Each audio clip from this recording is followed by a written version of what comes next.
Hello friends, welcome back to my new video. Rajasthan geography की series में आज मैं आपके लिए एक न्यू टॉपिक राजस्थान की सिंचाई परियोजनाएं लेकर आई हूँ। इससे पहले हमने राजस्थान की जो सामान्य जानकारी, जलवायु, राजस्थान के भौतिक प्रदेश और राजस्थान की अफवाह तंत्र प्रणाली कंप्लीट कर ली थी और उससे संबंधित मैंने आपको अच्छी अच्छी ट्रिक्स बताई है। मुझे उम्मीद है आपको पसंद आया होगा। बहुत शॉर्ट में बताया है और शॉर्ट में बताने का मतलब नहीं कि कोई चीज़ छूट गई हो। कंप्लीट हमने जितनी भी उससे संबंधित जानकारी थी, जो भी एग्जाम में पूछी जाती है, वो हमने सारी कंप्लीट कर ली है। मुझे उम्मीद है आपको वीडियो पसंद आए होंगे। जिसने अभी तक वो वीडियो नहीं देखे, पहले जाके उन वीडियो को जरूर देखना, ठीक है।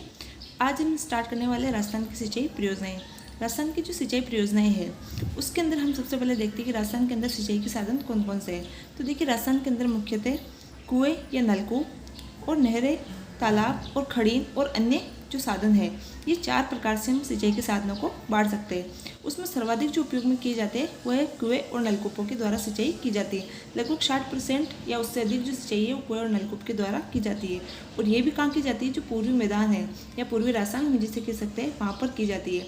मुख्यतः अगर जिले पूछ ले तो जयपुर में सर्वाधिक और उसके बाद में भरतपुर भी, यानी कि जयपुर और भरतपुर के अंदर कुएँ और नलकूप के द्वारा सर्वाधिक सिंचाई की जाती है। उसके बाद हम नहरों की बात करें तो जो उत्तरी राजस्थान है या फिर उत्तर पश्चिमी राजस्थान हम कह लीजिए, वहाँ पर गंगानगर और हनुमानगढ़ के अंदर मुख्यतः नहरों के द्वारा सिंचाई की जाती है। नहरें में कौन से, एक तो गंगा नहर प्रमुख नहर है और एक इंदिरा गांधी जो नहर है वो प्रमुख नहर है। उसके अलावा जो राजीव गांधी सिद्धमुख नहर है वो भी एक प्रमुख नहर उसके अंतर्गत आती है। फिर हम तालाबों की बात करें तो दक्षिण राजस्थान जो है वहाँ पर तालाबों से सर्वाधिक सिंचाई की जाती है। और अगर हम विशेष एक जिले की बात करें तो भीलवाड़ा में सर्वाधिक तालाबों से सिंचाई की जाती है। खड़ीन या अन्य साधनों की बात करें तो पश्चिम राजस्थान के अंदर खड़ीन और अन्य प्रकार से सिंचाई के साधन उपयोग में किए जाते हैं। और वहाँ पर अगर मुख्यतः हम जिला देखें तो पश्चिम राजस्थान के अंदर जैसलमेर इसके अंतर्गत प्रथम है, ठीक है। अब इसके अंदर हम बात करते हैं कि अप्रैल 1978 के अंदर कमांड क्षेत्र के आधार पर सिंचाई परियोजनाओं को 3 श्रेणियों में बांटा गया: वृहद श्रेणी, मध्यम श्रेणी और लघु श्रेणी।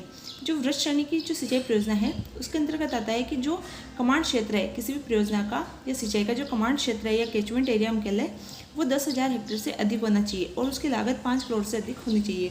तब वो सिंचाई परियोजना किसके अंतर्गत आएगी, तो वृहद श्रेणी के अंतर्गत आएगी। फिलहाल आपको एक ही याद रखना है, क्योंकि आज मैं आपके लिए सिर्फ वृहद सिंचाई परियोजनाएं लेकर आई हूँ और उसकी भी जो इंपॉर्टेंट 2 परियोजनाएं हैं वो लेकर आई हूँ और बाकी छोटी छोटी है उनको हम एक वीडियो में कंप्लीट कर लेंगे, ठीक है।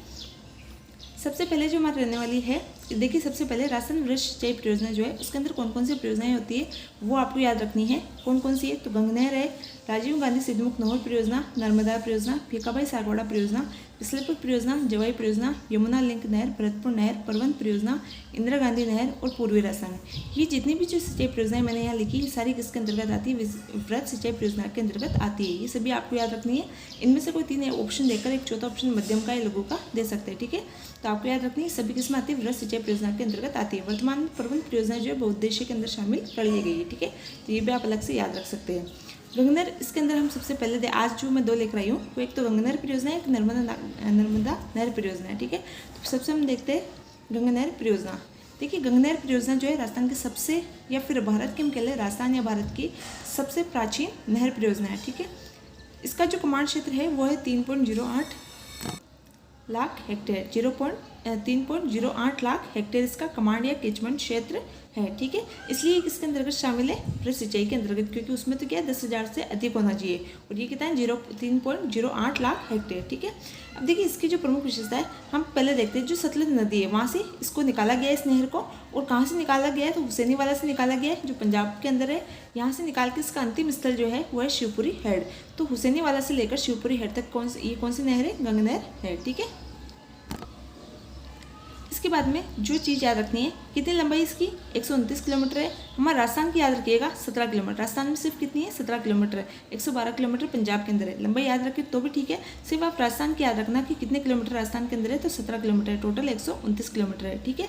इसके अलावा हम देखते हैं कि इससे सर्वाधिक लाभान्वित जिला कौन सा है। तो देखिए इससे सर्वाधिक लाभान्वित जिला जो है वो गंगानगर है, क्योंकि ये किसी एक ही जिले के अंदर, किसके अंदर है, गंगानगर के अंदर है, ठीक है। एक ही जिले में है तो सर्वाधिक लाभान्वित जिला भी कौन सा होगा, गंगानगर होगा, ठीक है। इसकी भारत और राजस्थान की सबसे पहली और सबसे प्राचीन नहर परियोजना है। किसके शासनकाल में थी? तो जो हमारे बीकानेर के शासक थे गंगा सिंह, उसके शासनकाल में थी। उन्होंने इसका शिलान्यास किया था 1922 में, और ये बनकर कब कंप्लीट हुई? तो 1927 को। इसका उद्घाटन कब हुआ? 1927 में, ठीक है।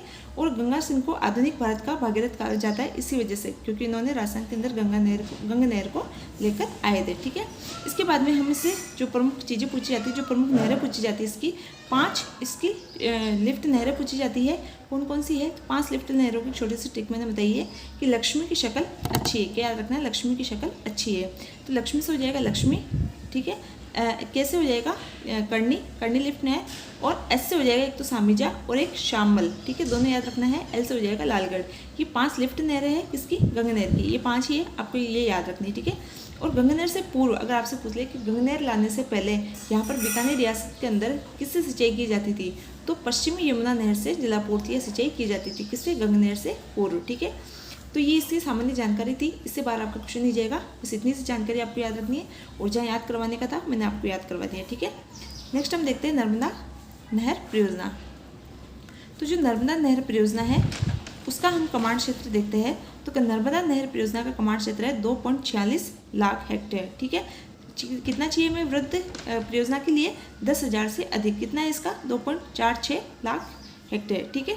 अब इससे संबंधित जो प्रमुख चीज़ें वो एक बार देख लेते हैं कि नर्मदा नहर परियोजना क्यों इंपॉर्टेंट है। देखिए, राजस्थान की पहली परियोजना है जो शुष्क कृषि पद्धति पर आधारित है, या इसको फव्वारे पद्धति हम कह सकते हैं, बूंद बूंद सिंचाई कह सकते हैं, या फिर इजरायली पद्धति कह सकते हैं, टप्पन पद्धति, ड्रिप या ड्रिपल पद्धति पर आधारित पहली राजस्थान की पहली कौन सी है? नहर परियोजना है। कौन सी? नर्मदा नहर परियोजना, ठीक है। ये कहाँ से होती है? तो जो सरदार सरोवर परियोजना है, कहाँ पर? गुजरात के अंदर नर्मदा नदी के ऊपर बनी हुई है। ये जो सरदार सरोवर परियोजना है ये राजस्थान, गुजरात, MP और महाराष्ट्र, इन 4 राज्यों की संयुक्त परियोजना है, और इससे एक नहर निकाली गई है। कौन सी? नर्मदा नहर परियोजना। ये राजस्थान के अंदर कहाँ से प्रवेश करती है? तो सिलूग्राम, जालोर से प्रवेश करती है।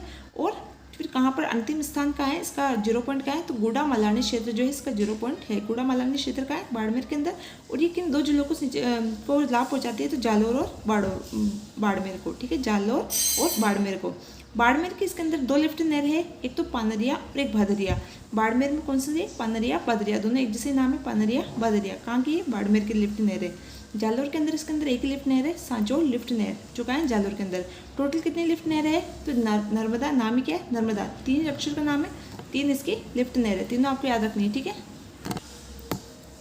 इसके बाद में इसका सर्वाधिक लाभान्वित जिला पूछ ले आपको तो बाड़मेर होगा। ऑब्वियसली 2 लिफ्ट नहर है तो सर्वाधिक लाभान्वित कौन सा है? बाड़मेर होगा।